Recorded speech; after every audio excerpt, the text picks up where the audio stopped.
আমরা we have about 10,000 forces trend, তারা অস্ত্র চালাইতে জানে, কিন্তু আমরা এদেরকে ইউজ করতে চাই।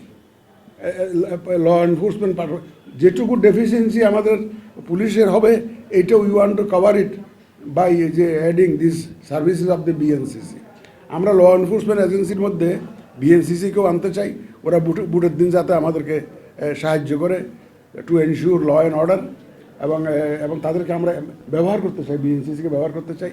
তো আশা করি সরকার এটাতে আমাদের এই প্রস্তাবে সায় দেবেন। আমরা শীঘ্রই প্রস্তাব দিব সরকারকে যে ল এনফোর্সমেন্ট এজেন্সির মধ্যে আমাদের ডিফেন্স ফোর্সকে ইনক্লুড করা, বিএনসিসিকে ইনক্লুড করা। তো তাইলে আমরা একটা এডিশনাল 10,000 ফোর্স পেয়ে যাচ্ছি, কিন্তু রেডি, হু আর ট্রেন্ড অলরেডি। আমাদের সাথে তাদের কথা হয়েছে, ওনার টপ লেভেলে কথা হয়েছে, দে আর রেডি টু সার্ভ। এবং সুতরাং আসুন আমরা সবাই মিলে একটা ভোটের উৎসব এর আমেজ সৃষ্টি করি। ভোটের দিন যাতে একটা উৎসবমুখর পরিবেশ হয় এবং সবাই যাতে শান্তিতে নির্বিঘ্নে তার নিজস্ব পছন্দের প্রার্থীকে ভোটটা দিতে পারে, সেই দায়িত্ব, সেই পরিবেশ সৃষ্টির জন্য আমরা সবাই যার যার অবস্থান থেকে অবদান রাখি।